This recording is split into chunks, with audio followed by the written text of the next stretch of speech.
What's going on, Jake? Ready for What's another happening, Mark? episode of Reef Therapy? I'm ready for another session of Reef Therapy, if that's what There you you mean. go. I do need a session. I gotta unload some stuff off my chest on this one. Oh my goodness. Well, It's not bad. before Just we an dive observation. in, is there anything Yeah. new going on with your tank? Because I got a lot going on with my tanks. Yeah, man. What was the hashtag we were going to Reef use? Reality. Is it Reef Reality? Yeah. Yeah, so I lost, 2 fish while I was traveling. And then I had a blue squamosa for months and months and months, but it never put on new growth on its shell. Yeah. Whereas the Durasa right next to it, it's just growing bonkers, right? You could just see that white calcified rim of just shell growth. So there was always something fishy going on with that squamosa, and then 2 days ago he just, what do you call it when they start to gape and they start That's it. gaping? That's it. So I could tell he was starting to go, and I didn't want him to decompose in my tank, so I had to pull him. Such a bummer. Did you see any rice snails around it at all? I mean, first of all, if he has Mm-mm. rice snails, it should be attacking both clams.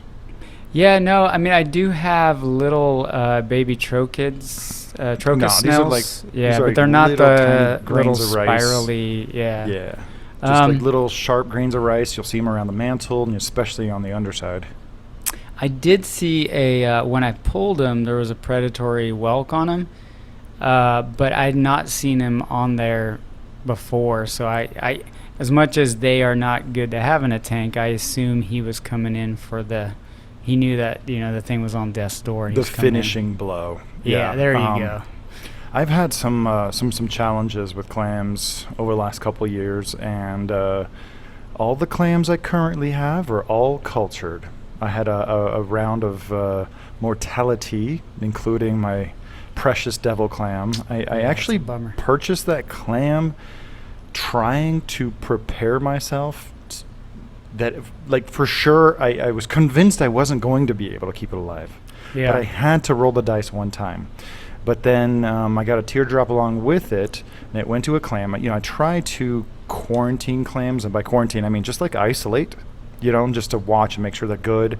I've spoken with Julian at length, and it's like, yeah, you kind of want to wait like 3 to 6 months. If you buy a few cultured clams and want to add them to your tank, it's probably not a big deal. But when you're dealing with a little bit more exotics, you want to isolate them for like a quarter to a half a year. And the teardrop wild passed away. The devil clam took a couple weeks, but it was clear the direction it was going.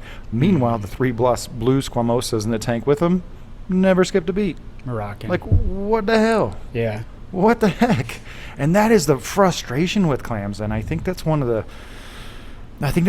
huge challenges. There's not enough people working on them. There's not enough people paying attention to what is happening to them.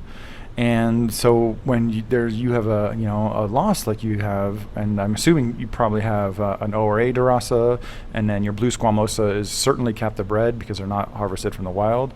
You Yep. just throw your hands up and like, what? Well, and What that's happened?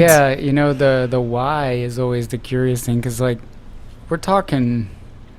I mean, I'd have to look back when I bought it, but we're talking several months of no growth, right? Like no indication that it was putting down calcium, and so clearly there was something wrong with it. But I wonder what.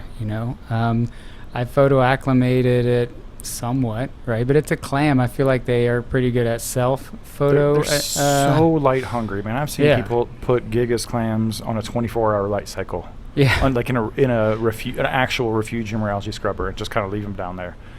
It's astounding what they can handle, but it's also very tough as a clam lover when you have losses that are just hard to ascribe to something.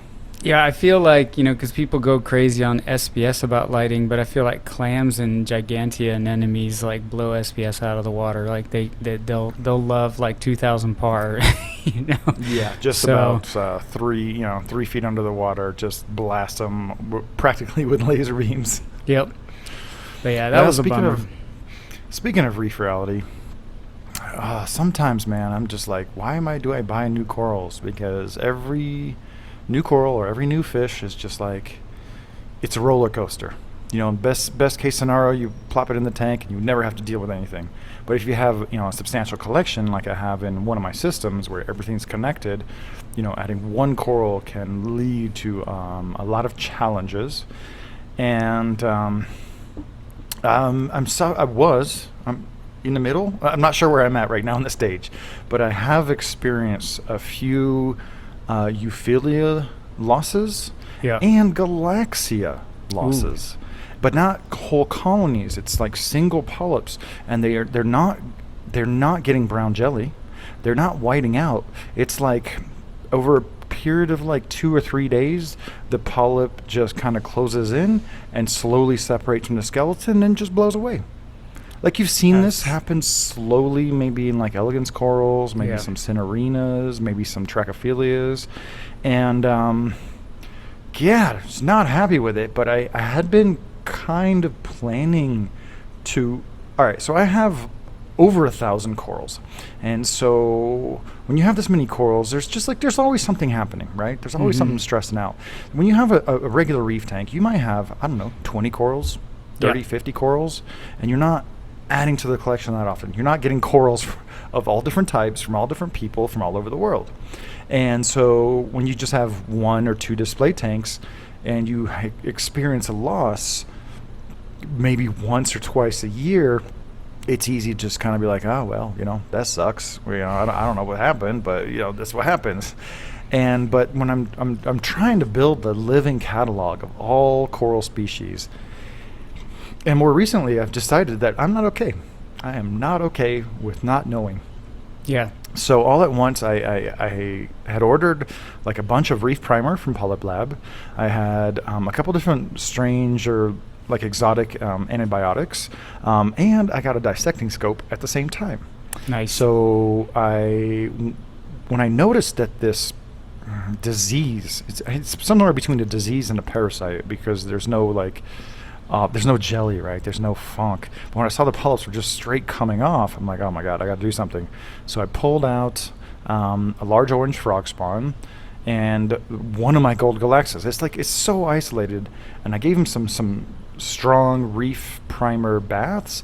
And that galaxia was crazy, because as I'm like just kind of trying to baste it, like almost all the tissue between the coralites is just literally blowing away. This was, what day is today? Wednesday, so maybe like Sunday or Monday. No, Monday is when I got all this stuff. Came in at the same time, the dissecting scope, the Reef primer, the hardcore antibiotics. So I took the Galaxia and the frog spawn, gave him some Reef primer dips, and I believe it's some kind of like potassium salt bath.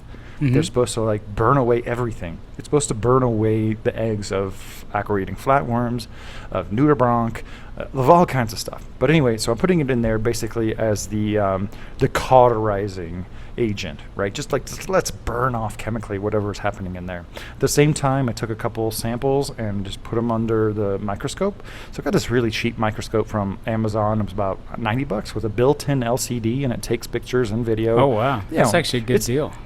Yeah, and then like 2 days later, today, I found a much nicer one for like $200. So I've had this thing for like a day, and I'm all like, oh, I need better. But I was able to see something, right? And little spinny bits, let's just call them. And I believe they're ciliates, because it was like during college when I had access to microscopes and dissecting scopes, I could occasionally encounter these episodes where corals were like evaporated. They would just get consumed, and there was no obvious macro predator. And I think it was my second ever video on YouTube in 2006 was a time lapse of ciliates eating a newly settled out coral polyp, turning neon green while they're eating the coral's neon green tissue. Oh geez. All right, so I know this isn't like no, this is good. my I like therapy. it. It's a good story.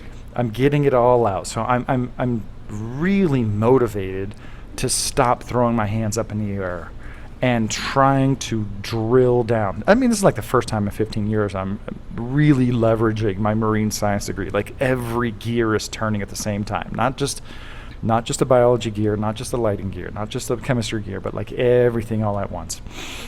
All right, so the triage for those two corals was putting them in the reef primer dip to try to burn off whatever's going on.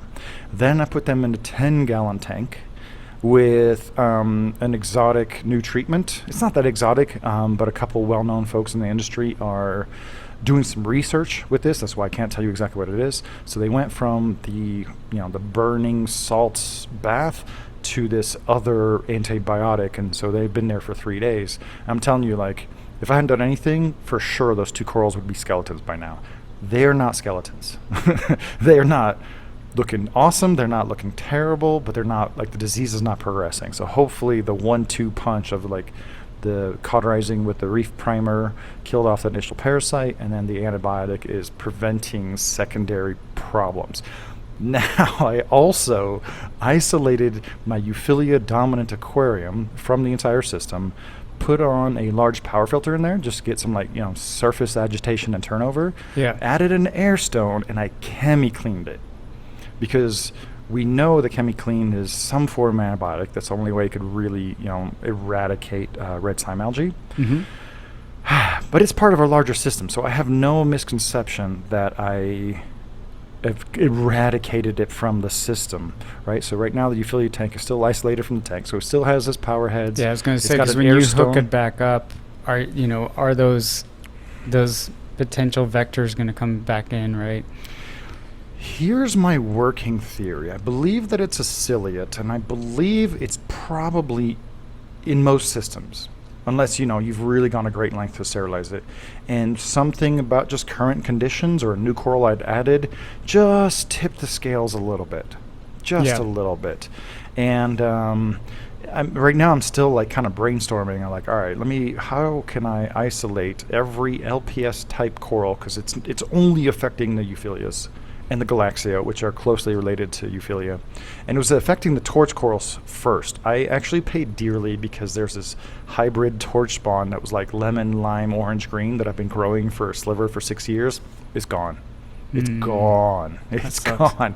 I did send a big chunk to Chris Meckley at ACI. He suffered some loss from it, but this was like months ago. But on the base of the skeleton, there's like a ton of baby coralites. So hopefully we can regrow it from these Bring it tiny back little from these tiny little shreds. And then this morning, I wake up with a mysterious fish death, and one of my African flamebacks is just gone. I'm like, wait, what? What happened? Oh, in your fish only? In my fish only aquarium. Dude. And same thing. I was like, I am not okay with this. I'm not okay with just chucking it up to whatever. I cut off his gill plate. I cut off a gill arch, throw him under the dissecting scope, and there was some weird exotic form of gill flukes just writhing all on the gills. And I've only done half a day's worth of research, but I wasn't able to find any matches. So it's not Gyrodactylus or Dactylogyrus. I couldn't find any exact matches. I mean, it's clearly a fluke, and it's clearly in the gills. And I started a strong Prazi powder treatment, because Praziquantel starts to degrade as soon as you mix it up.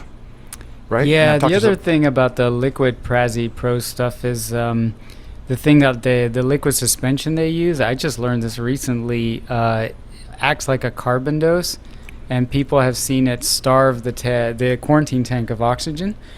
Is it Jay Hemdahl? Yeah, he does a lot of fish disease stuff. I'm ashamed. I used to have his book. I swear this morning when I found the gill fluke, I went over here to the library to go look for it, and I'm like, where is it? Did I lose it somewhere along the way? Yeah, he was the one that advised going with the powderized format. And that's back in our Reef Hack talks, I mentioned using a brine shrimp net. So I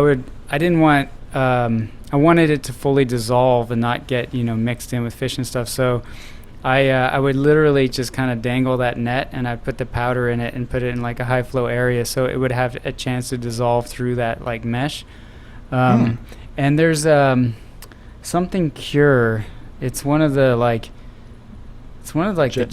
cheaper General Cure. There it is. Yeah, it's got Prazi, and I think it has metronidazole. There you go. Thank you. See, I've been on this all day, dude. So that's what I switched to. Yeah, that's I'm much so in the zone right now. So yeah, I do believe. I don't think chemiclean is killing the ciliate. I really don't. I don't think it's just like a wham bam, oh, okay, you've eradicated the ciliate. But I'm sure that the ciliate doesn't like it. So I haven't yet put the Euphilia tank back online, but I'm feeling like doing a follow-up dose. Like take out half the water, fill it back up with system water, keep it, disconnected, put some carbon on there. But one thing that I do that I feel is like super critical when I'm treating antibiotics, when I'm treating with Prazipro, when I'm treating it with chemiclean, doesn't matter if you have a protein skimmer, air stones. Yeah. You gotta have that air.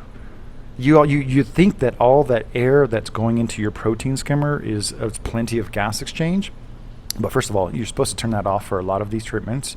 And second of all, the pressurized air from an air pump adds so much more oxygen to any tank. Anytime I'm having any kind of those weird kind of issues or I do a treatment, everything's got an air stone. I have air stones on certain tanks just cause. The fish tanks or the quarantine tank. I see so many people talk about, I tried quarantine and like it wiped out all my fish, and like usually when you see the picture, it's like just a power filter on the back, and I always wonder if the medication they're using is competing for oxygen, right? For sure. And if they just had some big old air stones in there, their success rate with quarantine fish would go way up. No, it wouldn't go way up. It would be dramatically different. It'd be 180 degrees different. No, that is when I'm treating Prazi, when I'm treating antibiotics, everything but copper, when I'm treating chemiclean, even in a reef tank, always add an air stone, man. Yeah. Always add air stone. I mean, this is like aquaculture 101. Mm-hmm. Everything, just you got to have that oxygen, and all the things that you might do to the tank, maybe outside of like mineral and trace element additions, but anything that's going to fundamentally interact with the biology of the aquarium, it's going to consume oxygen. Antibiotics, praziquantel, chemiclean, which is an antibiotic, always have to have the air stone. So I'm not out of the woods yet, but now my chest really does feel lighter from just giving y'all a little piece of reef reality. And this is not a function of just having a reef tank. This is a function of running a studio and having a dozen tanks and always getting new livestock. And this is why, like, the beginning of the year, I'm like, yeah, let's get some new fish. Let's get some new frags. End of the year, I'm like, nothing. Unless it's really, really, really, really, really special. But, man, I'm really going to spend the rest of this year, instead of getting new stuff, just making sure everything I have is in peak condition, in peak of health, and thinning out the corals that I have, because some of them just grown and grown and grown, and then you're going to get a blue squamosa clam and you're going to get a bunch of corals as soon as like September, October comes down and it cools down, because I'm just way more comfortable shipping in cooler weather than in warmer weather.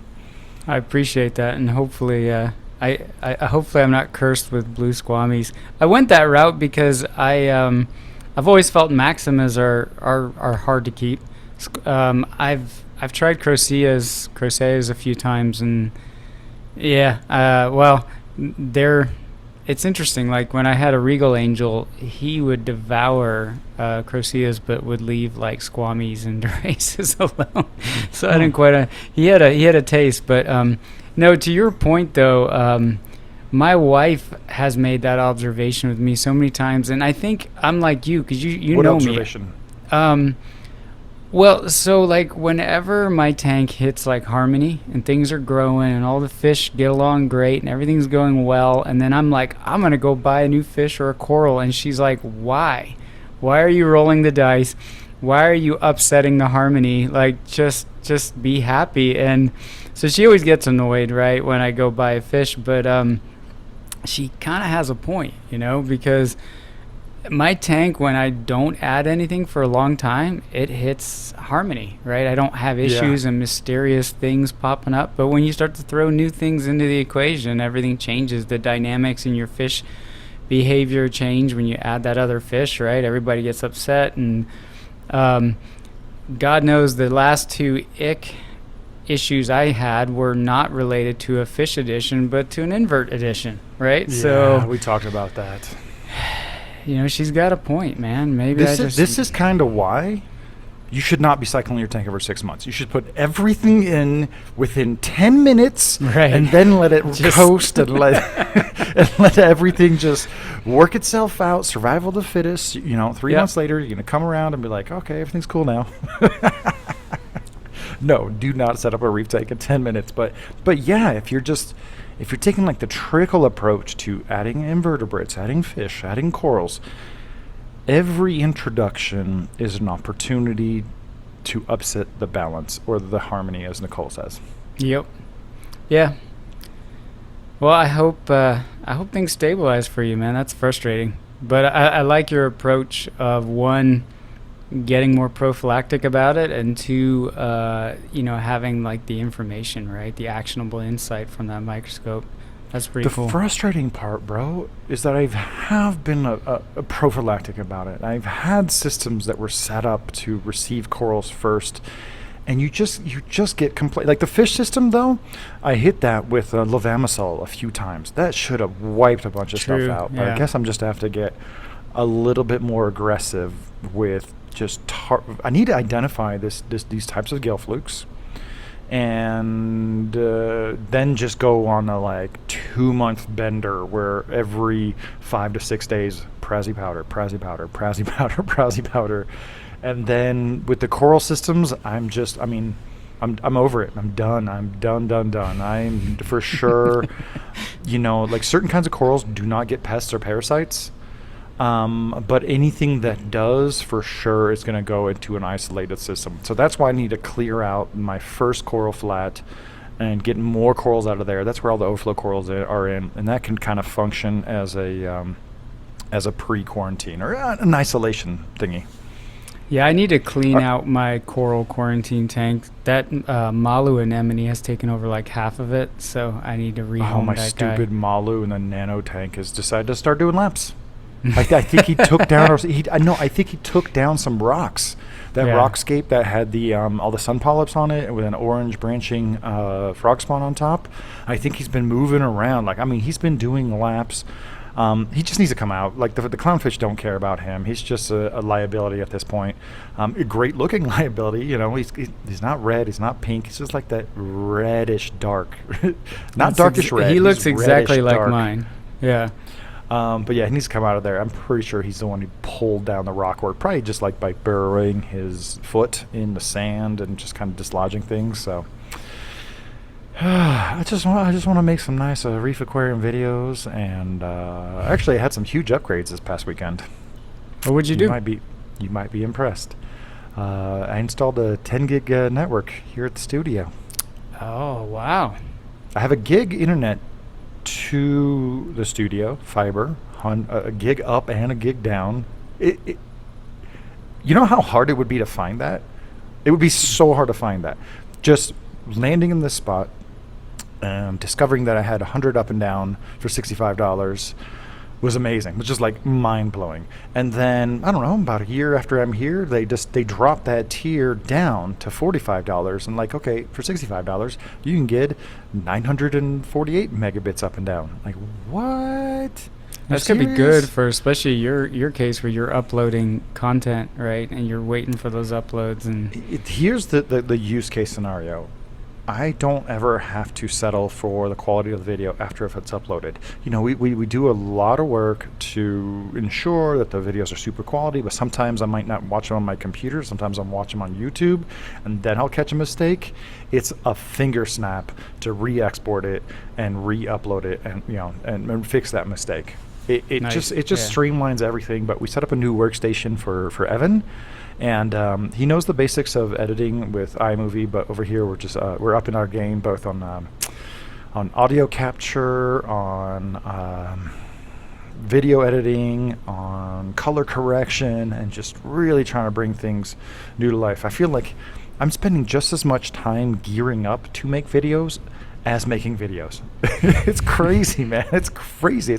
It's a fun challenge, and I do kind of see the end of the road, because we're not making movies over here, right? We just want things to be really good.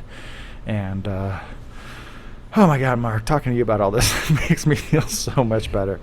Oh yeah, and last but not least, I love me some controllable devices.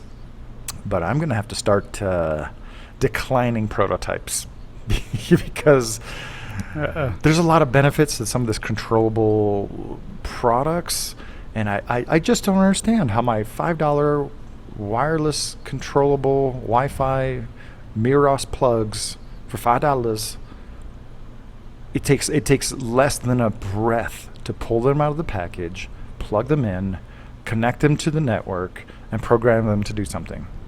Like literally you can hold your breath in the entire time to do that.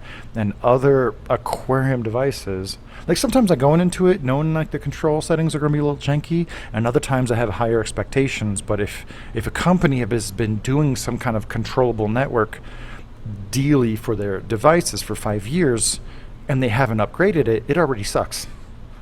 I don't think they understand that. They're like, oh, we fixed this like 5 or 6 years ago. I was like, no, you didn't. If you don't stick with it, if you don't continuously update and upgrade the method in which your devices are connected and controlled and programmed, you're just falling behind the curve. Yeah, I mean, I'm still stuck in my controller ways, but a lot of it is more to address my own anxieties, right? It's more built around leak detection, making sure that, you know, the trash cans that my RO fills or my sump doesn't overflow. And the funny thing is like, you know, knock on wood, I don't tend to have those issues very often, you know, because if you design a good system, you don't have to worry about that stuff as much. But I just have anxiety about that, and I love that I have something that it's that, and I think you can do this. It'd be cool if the IFTT space gets better, where I can say, okay, if this Bluetooth leak detector that has nothing to do with the aquarium hobby detects water, then do that, right? Like I don't need Neptune or GHL or, I mean, like honestly, like IFTT, I could do if this, then that all day long, right? I'm about to say something nice about Neptune, and I want everybody to just brace themselves. For the first time in all of these years, I finally saw the use case for having a secondary controller. While I was experiencing some challenges trying to connect directly to an aquarium product that is supposed to work standalone, I was like, oh my God, if I had an Apex connected and I could just offload to the Apex, it's not about having different apps, but all of a sudden I wouldn't have to worry about trying to connect this thing in a different way. I could just be like, just offload it to the Apex controller. It was the first time I was like, why? I've always been in the camp of like, why would you offload the controllability of something that's already controllable? And when all these different companies have so many different ways of connecting. I mean, there's Bluetooth LE, wireless direct, wireless through your router. Just based on a couple others. Web servers. If you could just offload that to one central brain, this is one of those cases where, like, yeah, I could see the use for controllability, but you know, I think we really piqued some interest by talking about our $99, you know, smart pH monitor, and out of $50, because there's your upsale $50 screen. Just make it work with the thing, but $99 out the box. I know the parts are $10 to $15. The packaging costs just as much as the parts and the shipping. But I don't think people know this, but you can get a Bluetooth pH and humidity agrometer that is Bluetooth connected, that logs everything, for $12 freaking retail, Amazon, with a big LCD screen. Did you understand the words that just came out of my mouth? For $12, you can get a temperature, humidity monitor that connects over Bluetooth for $12.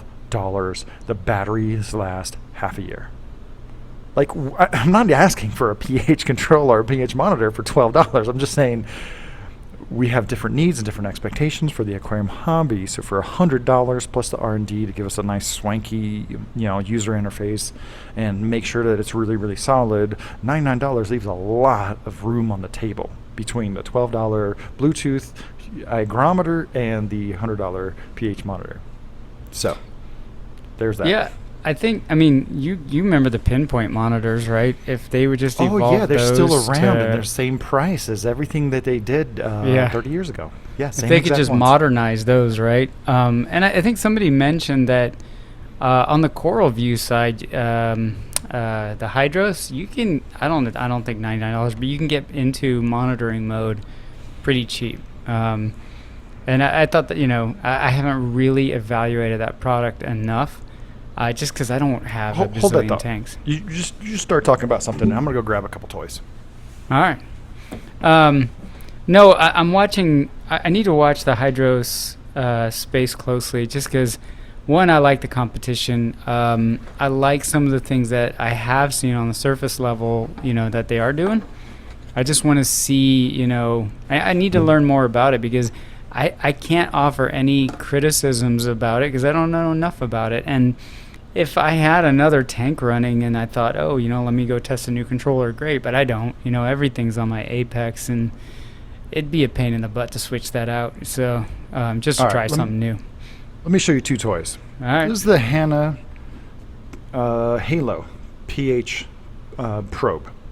This is Bluetooth controllable, very high accuracy. I've tested a bunch of things. This is like my reference. Anytime I even other Hana stuff. Anytime I calibrate it, like this is the measure by which I compare. I think this is just under $200. And that's it. Just it's battery powered, and it doesn't. I'm not sure. I don't think it can do a logging function. But when you look at this and it's connected to my phone, there's no reason that this can't be USB powered and connect Do to continuous Wi-Fi. monitoring. Yeah. All right, so there's that. This is my Pasco Scientific wireless pH monitor. So this is basically, it's for those of you just listening, it's just a dongle that connects to a pH pen. And there's no reason you can't So you can connect use this. any pH probe, really. Yeah. So this That's is interesting. designed specifically for like educational experiments. Yeah. So this is Bluetooth, and it's 129, I think, and it can monitor. It can log. It can log for 3 months at like 5-second interval. We don't need a 5-second interval. Give me a 10-minute interval. But basically, this is a Bluetooth little jobby that turns on for a tiny bit, takes a pH measurement, logs it, shuts off. The only catch with this thing is you can't view the data until you stop the monitoring and download the results. Yeah. So it's for like an experiment, or Yeah. This is specifically designed for But like pH, again, you can for experiments. extrapolate from that what the possibilities are, You right? know it. You Yeah. know it. I mean, this has like a super crazy scientific software behind it that no Aquarius needs. Like, you could totally simplify it. So between these two devices, there's certainly, and this is 129 with the pH probe, right? And this is one about under $200 without the pH probe. So between these two worlds of things that have been available for forever, give me my $99 smart pH pen. We're just going to call it smart pH pen. We're going to start a campaign on every single Reef Therapy. Is like, where's that $100 smart pH pen, yo? I have talked to some folks about making them from scratch, because it shouldn't be that hard, especially knowing what's out on the market. God, I feel so good every time I rant. Every time I get this out. Every time I get this out. And you know what? I have historically been really bad about discussing my challenges in the aquarium hobby. But I feel like as influencers in the reef aquarium world, I think it's more important than ever for us to explain to people and describe and explain the challenges and express our frustrations that we have when we do things, right? It's just so easy to just always have that cover shot ready to go, and it's not reality. So I think it's great in a way that you and I can talk about the challenges that we're facing. Yeah, it's I think it's important, right? Because I mean, I don't know. Back in there was a time where we discussed more online with some of the more veteran reef keepers, and the funny part about talking to some of those guys was some of those that were my heroes was like when you got that behind the scenes kind of people just chatting, like they were all talking about crap that they were dealing with, and I was like, they got issues in their reef tank too, right? And that was an eye opener for me back then. And then today, I think it's important to sort of pass that along still, More than ever. More than ever. It's one thing when the reef aquarium hobby was right next door to alchemy. It's one thing when we don't understand anything and we're just throwing things against the wall, trying to understand like what the corals need. This is like a generation before understanding alkalinity and magnesium. Somehow in the back of our heads we're like, oh yeah, they need calcium. Give them calcium, calcium, calcium. It's all about the calcium. Make sure to keep your calcium up. But we're really testing it. We're just throwing a bunch of calcium in the tank all the time. And now that we understand most things, not maybe most of the chemistry, maybe not so much of the intricacies of the biology, it's more important than ever to just discuss our challenges, because that's how we learn. And it's just kind of disappointing that I'm like out here with my flukes and my ciliates. There's not another person who's looked at some tissues from their corals to try to understand what's happening. So that I'm definitely taking a hard left turn here, and I'm not gonna just let it go. Now I need an answer.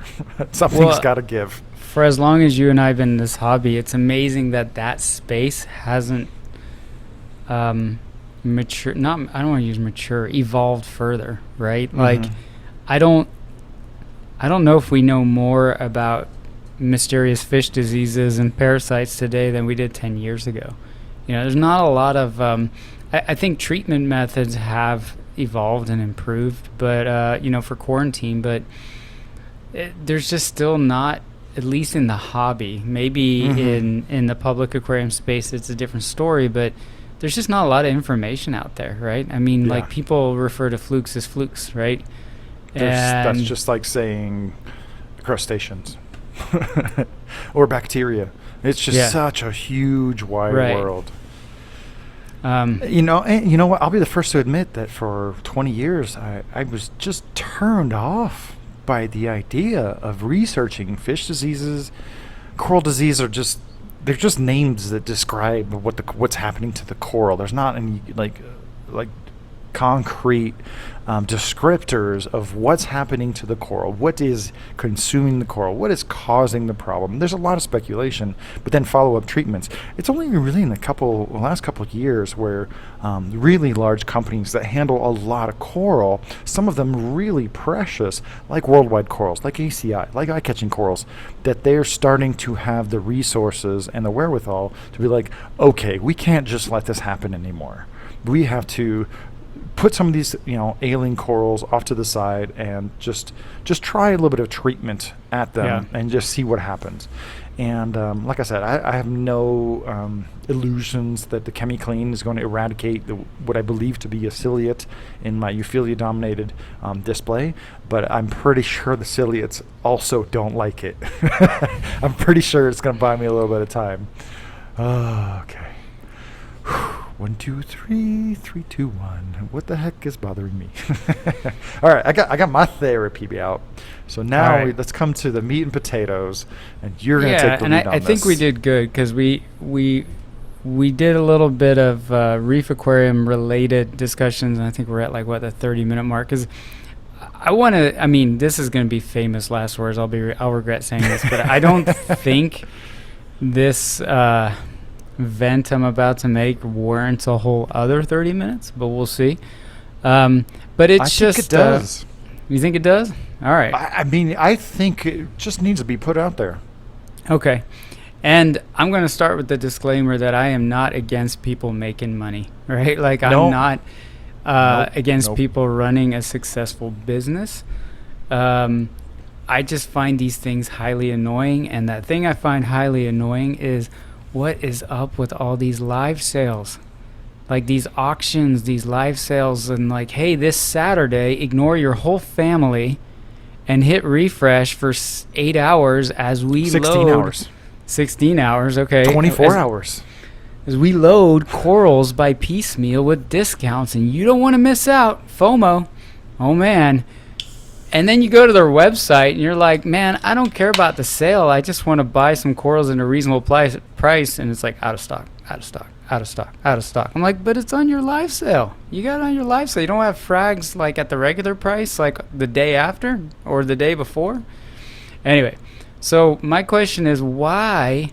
And it used to be like a few vendors, but now you go to like the sponsor page of like probably the most popular forum, right? Reef keeping forum. It's just live sale, live sale, live sale, live sale, auction, eBay auctions.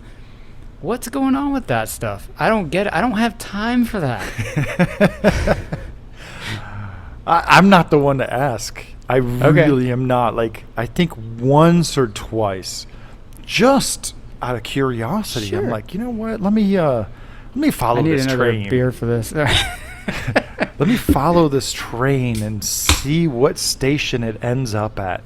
It didn't end up in a station. I mean, I don't know that much about it. Obviously, I've seen the rise of live sales as a promotional tool grow like crazy over the last 10 years. I'm like, isn't eBay good enough? I mean, that's an auction which is sort of live. It's all happening at the same time. So yeah, I don't know what the answer is, but the one time I really followed along, I watched one of these major coral vendors put up, crazy overpriced chalice coral frags that were listed on their website for $200, for sale for like $35. You're like, Yep. what? You're like, wait, what? What? That's not even a sale. That's like just huge. That's like liquidation. Yeah. Right? That's when you take things like 75 to 80% off, that's not a sale. That's like liquidation going out of business thing. So you bring up a great point, Mark. So my theory on that is, and these are all theories, and for the coral vendors out there, I'm probably going to get most of these wrong, but I'm just an outsider looking in. Is you got the high prices on your regular website that you're going to get the occasional dude that's like, screw it, I'll pay that, right? Mm-hmm. And then you do the live sales to bring in the regular dudes, right? The guys that are more accustomed to paying reasonable prices for like a chalice. So you're able to bridge the gap between the guys that want to pay a more reasonable street price and the guy that just says, screw it, $200, I'll pay that, whatever. You have the gallery price and then you have the street price. There you go. But to your point, again, maybe it's less effective as a business model, but why not just have these things available somewhere in the middle, right? Don't go to those rock bottom prices on your website, but if you're going to sell something for $40 at a live sale and $200 during just regular days, like put something in the middle, like charge me $80 for it. I don't know. I don't get the pricing thing. And I wonder if it's a bit of a result of the chop shop mentality, right? They bring in these colonies, they chop them up into tiny bits, and then they throw a live sale out there to get rid of all these little pieces. The vast majority of live sale corals, unless it's clearly a wild corals, those are chop. Yeah. Obviously it's a little bit better, if they're encrusted, but the couple live sales that I've dropped in on, I mean, they had angular edges. Like those things hit the saw a week ago.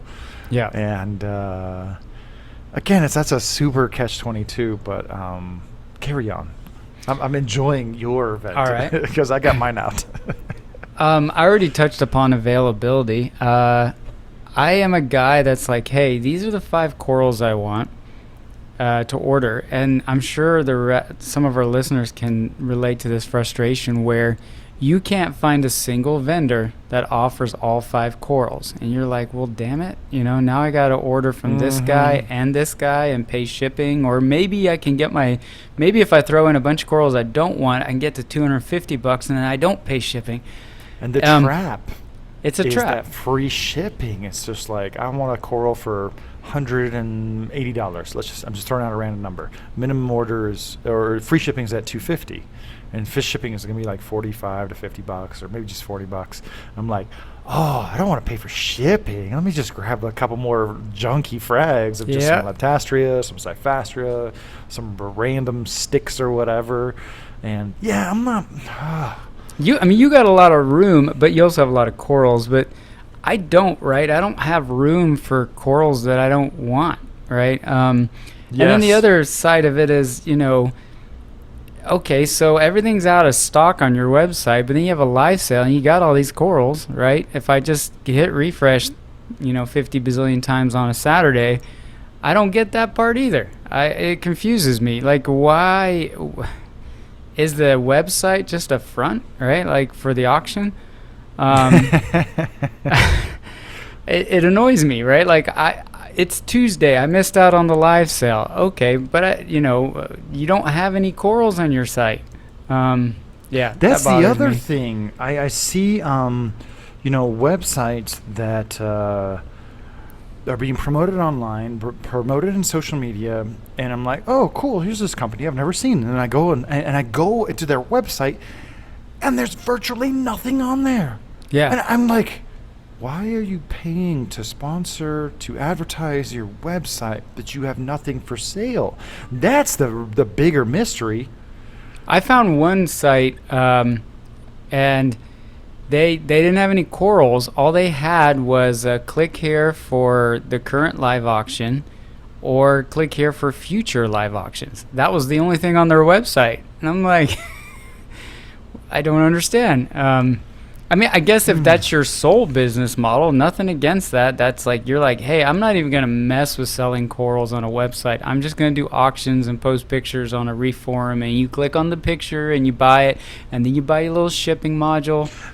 Let's back it up. You look at the highly flattering photograph taking under very flattering lighting with flattering camera settings that you're then going to throw into Photoshop and boost all the levels to the point where it just doesn't look like the original animal anymore. Like, I have a few Nexus burst anemones. They're amazing. They're really, really cool looking. If you take, an average picture of it with just a yellow filter under bluish white light, it will blow your mind. And I see some folks that are promoting these, half green, half orange Nexus bursts. The levels are pushed so far, they don't look anything like the anemone that I have. Like, not even close. And I'm like, you don't always have to be disingenuous or, worse when you're promoting your stuff. I don't get it. I don't get it either. I don't get what's behind the life sale. Like, I feel like the life sale should be an opportunity to, like, basically be a clearance sale. Right? Yeah. It shouldn't go from $200 to $30, right? If you have some stuff at $120, $140, or $99, then drop $30 on it. Drop it by $30. Drop it by $40. That's more of a clearance sale. But there really is some fascinating psychology at play with these life sales. Oh, it's FOMO I wanna repeat all the way. I want to repeat what you said at the beginning. Is we are not criticizing anyone on how they want to make money for the business. You want to eBay, you want to direct sale, you want to go to shows, you want to do live sales, everything. We're just literally just talking about this, the stupefying range of sticker price from every, the gallery price versus the street price. I don't know. I don't know what the answer is. At the next Magnum, maybe one of these coral vendors could just blow my mind at the bar and say, look, here's how our business would look if we just sold frags the old-fashioned way, and here's how much more money we make doing this.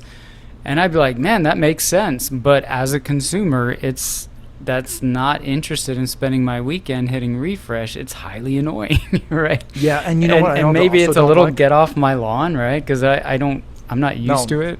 You know what? You and me, we are the get off my lawn reefers. Those T-shirts, we're going to have them at MACNA 2029 when they finally have a MACNA again. Sorry, 2022 in Milwaukee. Yeah.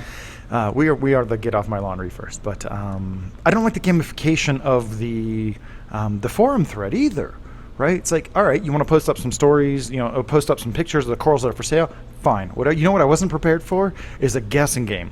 Ooh, guess how many coral frags we made in the past week for this live sale. And then there's like 12 pages of people posting one number. Yeah. How is that fun for anybody? Like, I get it. You want engagement in your live sale thread to keep it at the top of the page. That's not quality, man. That's not content. Then you're just scrolling. Like, I just want to see the coral pictures. Hey, but you know what? You can get around a lot of that live sale shenanigans. Did you know this? How so? Did you know that? Well, when you have 2 to 3 to 4, 5, 6, 700 corals you're going to be posting up in a single weekend, ain't nobody got time to come up with unique file names for each coral and web listing. Yeah. It doesn't take much creativity to change the number or the letter in the Increment link the JPEG and see everything that's coming. Yeah. You might be able to buy some. I'm not going to dive deeper. I'm sure we're going to have a bunch of questions. It's not hacking. It's literally just poking around, which I guess is kind of hacking.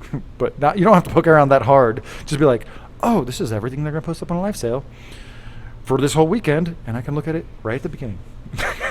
Well, to me, it's like it's using. I love forums, right? I love the more long form discussion about reef keeping topics. I don't like that we've seen a lot of people that I enjoyed conversing with about reef keeping going away from forums and more to social media. I get why they did it. But I'm the first to admit that in the age of social media, forums are kind of a dated platform, one that I still enjoy very much, so I'm not insulting it. So it just seems weird to me that they're like, we're going to set up a website where you can buy coral, and then we're going to do this really archaic way of selling corals that like is no different than me posting some frags in the classified, right? Yeah. And It's the the same FOMO thing, right? The factor forum- pisses me off. Like you're forcing people to be like, oh crap, I don't want to miss that frag. Crap, I just spent $300 and I was really only good for $100. Like it pushes people to go too far, like to I gotta buy that coral. It's on sale. Here's And the problem with the live sale corals. If you're any kind of business, not even corals, and let's say you're a donut shop, and there's a big event outside your store coming up this weekend, and you're going to need to make 5,000 donuts. Do you think those are going to be the best quality donuts you could ever make on any given day? right. Of course not, because you're under pressure to make 5,000 freaking donuts for 2 days. I mean, I don't know how many donut people make. Maybe we have some donut, bakers watching who could elucidate that. But no, so same thing with corals. Like if you're any business and you know that you need to have 1, 2, 500, 1,000 corals ready for the weekend, whether it's a month out or a couple weeks out, do you think those are going to be the best quality coral frags of all time? Or are they rushed? Are they being handled with the kind of caution and care and consideration that you would with corals that you've really grown out, that you haven't just chopped up, right? No, of course not. Of course not. Yeah. No, that's a really Boom, good mic point. drop. That's my mic drop. That's my mic drop moment right there. Well, and I picture this coral colony coming in from a wholesaler, going to one of these guys. They chop it in a million pieces. They ship out that little frag in that bag. By the time that coral gets to you, it's like, what the hell's going on, right? If a coral had a brain, I guess. But that's a lot of freaking stress for a coral. They're not letting it heal in crust. I don't know. I don't get the logistics of it. I don't get the timing. I mean, some of these vendors have a live sale every month. So, like, is it really a sale at that point? It's just I don't know. I have to think. Here's my theory. My theory is new reefers, right? New reefers who are new to the scene, who don't know what comes in on a month-to-month or year-to-year basis. What's going to be available when you ride out through the seasons, right? If you're a new excited reefer and you don't know what's out there, you don't know what can be available from day to day to day, and you've been reefing for 2, 3, 4 months, maybe 6, maybe a year or two, and you're really like in that phase of buying corals for your tank. You see the live sale, and you haven't done that much shopping around. I mean, you and I have been window shopping every place all over the world for 20 years. Like we Yep. know stuff comes and goes. Stuff becomes rare and then becomes common again. And some stuff is just absolutely hype bubble time, and it has nothing to do with like the actual scarcity of the coral. And so that's what I think it is. Obviously there's a good angle on it. I'm sure some people have fun. But if you're a I newer bet some reefer, people enjoy the adrenaline of it, or whatever you want to call it, right? But I mean, I have a 180-gallon tank. I don't have a 600-gallon tank, right? But even if I had a 600-gallon tank, if I participated in all these live sales, I'd have way too many freaking corals, right? dude, So have you seen these Instagram reef tanks though? yeah, no, A I know. 60-gallon tank will have 200 frags in it. Yeah, what happens in 5 years? I mean, they What can. happens in 3 months? Yeah. I don't have 200 frags in my 4-foot by 8-foot coral table. You're either You really know? good at killing coral, or you're giving away and selling a lot of corals, right? Like there's a turnover rate somewhere in there, because, yeah, to your point, 5 years is probably overestimating. Like in 3 months, if you're good at keeping corals alive or decent, If you're decent, not even good. you're gonna have some problems. You can have immediate problems. And you know what? Some of those might be self-correcting, right? Yeah. You got a Blastomusa next to a Lord, next to a Recordia, next to, I don't know, a few zoanthids. They might hold the line. They're going to Yeah. fill that space, hold the line, and you have 5 corals in a 4-inch by 4-inch section.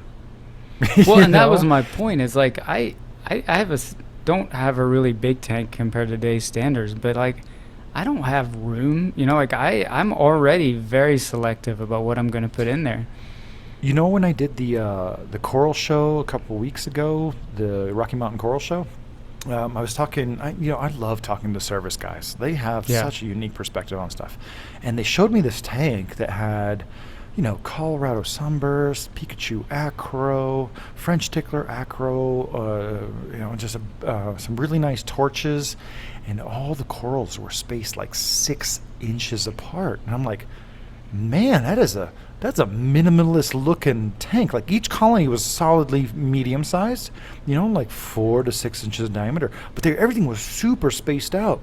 And the service guys were telling me, yeah, like this guy really doesn't like things touching. Like if they get within a few inches of each other, he'll instruct them to like hack it up. He wants like all this separation between the corals. I'm like, I want to come see that tank. I want to come see that tank, because yeah, things are so crowded. And I think probably the biggest generational gap between 10 to 20-year-old reefers and today is right now there's probably a lot more emphasis on collecting stuff. Man, I've seen single coralites of Blastomusa described as mother colonies. Mm-hmm. Do you know what a colony is? That's more than one. That's more than one. You know what I call a colony? In my mind, like a broodstock colony, that's any coral you need to hold with 2 hands. If you need 2 hands to hold it, boom, you are firmly in colony category. You're colony territory, right? If you need 2 fingers to pick it up, you're still in the frag zone. Yeah, I mean So I bought some corals this week, and I bought 2 favias, right? Oh, snap. And that stressed me out, because Actually, I have you didn't. You Huh? did not buy a favia. You buy a Goniastria favuus. It's a very weird micropolyp strain of Goniastria that will sting the shit out of any favia favites you put next to it. Because you got the Ultron favia, But and I also- Taka also okay. got it at the same time. But yeah, anyway. I saw. He actually just friended me on Facebook, and I saw him He's a post a cool guy. picture, and I was like, "Hey, I just got that coral." The other one I got was the it's not like baby's breath or something, but it almost has like a peachy lime center. But anyway, having grown favids like into mother colonies where they turn into like half this, like a half cut off volleyball. I was like, Yes. man, these two corals are going to take up a huge chunk of my tank, right? Like that's where my brain went, and I don't think a lot of people think about that like LPS, like especially those where you have multiple polyps, Calastria, whatever, they get big. They do get big. I mean, Yep. yeah, I guess you can cut them up on the saw every once in a while and make them small again, but yeah, I don't anyway, think you're driving that too hard. Was it I Tron guess, or Ultron? I think they call it the Ultron, which I don't understand, but I'm not a Marvel guy. But So that is not. so that's a It is goniastria. favid. Yeah, it's one way. If you look at the pictures of the skeleton, not of the living colonies, but the skeleton on Corals of the World, you're like, oh yeah, that's that. It was Jason Fox who turned me on to the very interesting characteristic that these very fleshy, air quote, favias send out sweeper tentacles in a way that you will never see from favias or favites. Interesting. Okay. Yeah. And it's those that have a bunch of colors. So I have like a little mini garden of mine, but I do have some that were accidentally mixed. Some actual platygyra, not what's usually being called platygyra. So yeah, those I don't think they're going to be hemispherical. But to your point, that's one thing I've been missing. Some nice round ball-shaped moon corals. Like, I don't care if it's Favia favites, Paragoniastria, Goniastria. I'm looking out for some round ball-shaped moon corals. You know how many round ball-shaped parietes I have? Like 6. I have like 6. I'll go to a shop and like, I don't even look at the price. I'm like, I'll give you $20 for that. I'll give you $20 for that coral, and they'll usually look at me and they'll look at that coral and realize how long they've had it. And like, all right, fine, get it out of here. Yeah, I grew one lime favia from maybe 2 polyps into like pretty much half a volleyball size, and then I lost it to that SCTN coral killing bacteria, which was a big. I think we talked about that in a previous episode. So you know, I was like, yeah, it's time for me to throw another one into the mix and grow it out, and that's the fun of it, man. You get like something that's 2 polyps and you grow it into the size of a ball, like The pride. it's cool as hell. Yeah. It's so cool. That's one thing I've been missing is round moon corals. I mean, when I first started in the hobby, the Eric Borneman and the other guide. I can't remember his name. I have one of the editions over here somewhere, and it was it was one picture, like not even multiple pictures of the coral, and it's just a ball, and it's really nice and colorful. And got a couple of those things on my radar. But yeah, next, like I discussed or described with my challenges, I've been dealing with the last half a week or a week or so. I need to get rid of corals and stabilize some systems and get super militant about quarantining in isolation, use my dissecting scope and microscope to try to identify what's going on, and then experiment with the ChemiClean and the Reef primer and antibiotics to try to nip things in the bud. Is there more that you wanted to follow up on the live sale side of things? Like I said, I didn't want to hammer it to death. It's just a weird, mystifying thing. It's cool if it happens occasionally, but that you still have a business model for guys like me that just want to go to your website and buy a few corals every once in a while. I'll say it again.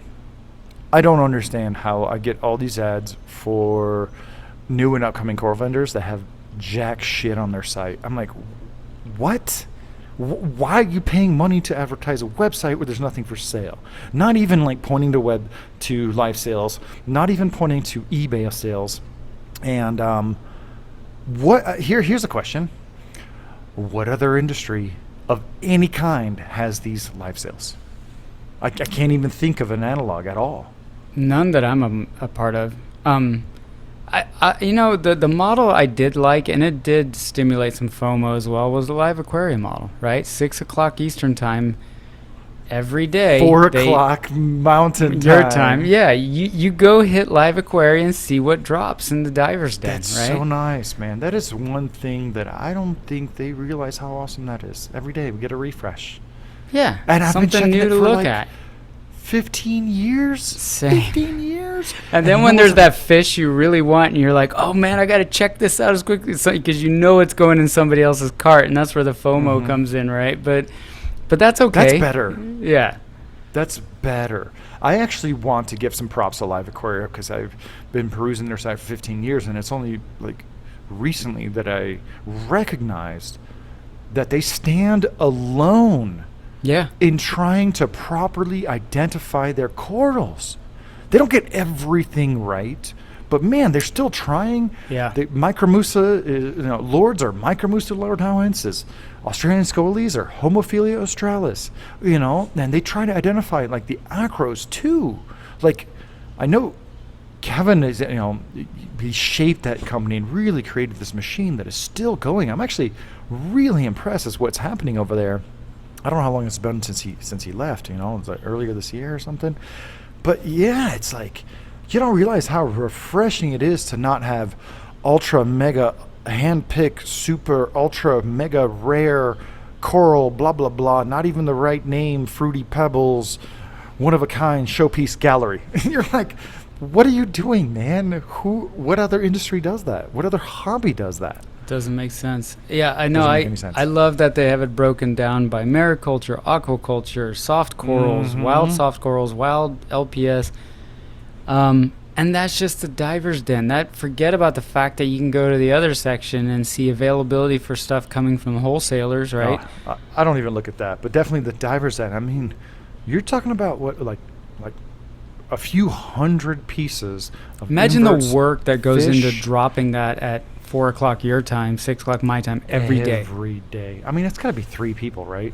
One person to photograph, maybe edit, another one to organize everything, and maybe a third person to oversee it. Yeah, that is a monumental work that they've been keeping going for dozen years. Yeah. No, and I imagine they're not just like, hey, we got this fish in yesterday, let's throw it on the diver's den, right? They're conditioning these fish. None of their corals are hyped. None of them are hyped. They're just wild corals that they've held on to for a while. And if you have a critical eye, you can be like, oh snap, that's a Northwest Australia Acropora efflorescens, or here we have a Pacific Tonga Acropora tutwilensis going on. Oh, I'm going to be able to color that up. And it's super refreshing that they have realistic photographs, no hype, no made up names, and they do a really good job at trying to identify the coral to the proper species. Agreed. This session of Reef Therapy is not sponsored by Live Aquaria. We're just real talk right here. That's all I had on live sales. Just the befuddlement. It's just again, maybe it's me. Maybe everybody loves them. I just find them highly annoying. I think it's newbies. I think it's newer aquarists who have that intense FOMO because they haven't been to a bunch of stores, bunch of reef shows, bunch of online shops, and they really, in the moment, feel like they're winning. Yeah. Yeah, it's the adrenaline of the acquisition and less so, hey, I'm looking at this blank canvas of a tank. What do I want it to look like? What kind of corals do I want to keep? That's the angle I'm coming from, right? It's like I start to picture, I think a Leptoceras would look really cool there, growing away, doing its little thing. I think. What color? I had the Jason Fox leprechaun for a long time. I lost it during the move. Yeah, the Jack-o'-lantern, yeah. I lost it during the move. I think it was on one of the rocks that I was like, that's just base rock. I don't, because I downsized. Do you remember the Rena Spinkle? No. Yeah, I've had this one strain of orange Leptoceras for, I think I got it in 2009. I think I got it from Live Aquaria of all places. Well, we're talking about a time where the Leptoceras was not on anybody's radar, and I saw this decent colony of Leptoceras Mycetosteroides, and I've been kicking around for 12 years. I actually need to spray that thing out because I only have it on this one piece of river rock, super heavy. Have you seen the purple one? It's like a purple lepto with orangey yellow polyps. not a Leptoceras. Is that not Leptoceras? What is that? That's a Caustinaria. Caustinaria will get legit purple with some degree of fuzziness. Interesting. Okay. It's got a kind of microstructure that I'm not gonna like immediately slam somebody for calling it Leptoceras. But once again, if you take it from a frag to a colony and you let some of the older tissue and skeleton, really develop, it'll get a little bit more convoluted in its skeletal mass, and it'll develop a lot more tissue to the point where you're like, yeah, that's not a Leptoceras. And then Caustinaria is a genus that you can find in really shallow, really bright water. Right, first it really does seem like a Leptoceras, like give it lower lighting conditions, lower water flow, really sheltered, higher nutrient. But most of the Caustinaria that I've seen has actually been in super shallow water, and that is a genus that I do not have at the studio at all. I'm not sure if I've ever had a piece of Caustinaria actually. I saw that recently, and I thought that would be kind of a fun contrast coral to throw into the mix as well, but I didn't buy it. So yeah, no. There's at least one species of Caustinaria that is unquestionably purple lavender, just like a Tonga purple bullseye, like a Rhodactis, right? So if you keep it in bluer light, it's going to look black. It's going to look gray. It's going to look dumb. If you keep it in warmer daylight spectrum, you're going to be rewarded with a very interesting coral. And I'm not sure which species of Caustinaria the purple one is, but there is a Caustinaria columna that develops like thick fingers, kind of like a dendrogyra, like the Caribbean coral that's extinct from Florida. Again, you're talking about a coral that's a foot across and a foot tall to develop these tall columns, and the only thing that would be comparable would be like Pavona maldivensis. Just a really cool, neat. It's not even branching anymore. It's like club-shaped growth. Just big clubs coming up. Interesting. See, now I got to go hunt up that name. No, but you won't find that name. You won't. This is the internal problem. No one's trying to identify corals actually. And so when I went out looking for Marulina, I typed in all kinds of goofy stuff. Typed in Leptoceras, and I ended up finding a couple Marulinas labeled as Platygyra. There's no freaking way you're going to find Caustinaria out there in the wild properly identified. You're going to have to look for purple Leptoceras or purple Lithophyllon. Or purple no ID. Who knows? No, but I'm gonna look it up. I got that new Coral ID book. That's a genus I haven't even. That hasn't even hit my brain. So you said it, and I'm like, what? Yeah. So, something new to look at. Coral Finder is an amazing guide. We're gonna plug it again. Do I have mine close by? I'm not sure. But Russell Kelly is going to be presenting at I guess Mini Macna, I guess in September in lieu of the actual Macna. So that's going to be an awesome talk. But I spent a lot of time talking to the guy, so he really knows his stuff. He started out Coral Finder by basically borrowing a lot of images from Varen with his permission. And it's been like 10 years. He's worked really diligently to take photographs to illustrate corals at the colony level, at the branch level, at the coralite level. And if you're serious about Coral ID, the Coral Finder Guide 2021 is untouchable. You don't have to get down to the species. You get down to the genus, you know pretty much everything you know about that group of coral. And that's where Coral Finder is great. And it's also got the complimentary videos that help you with some workshops and help you to use the Coral Finder a little bit better. Nice. I need to check out the videos. I didn't even know those existed. Oh, it's yeah, a bummer. Yeah. Sorry, go ahead. They have companion videos to go with a Coral Finder guide. Shoot. Huh? I gotta go check that out. All right. Man, I feel lighter. Do you feel lighter? I do feel better. I do.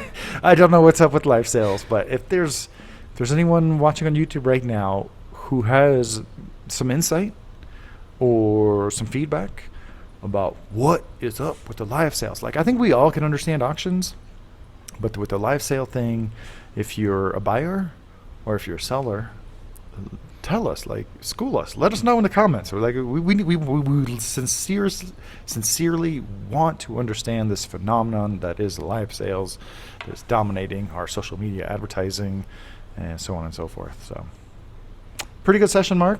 Thanks a lot for hashing it out with me. Yeah, Thanks man. everybody for listening.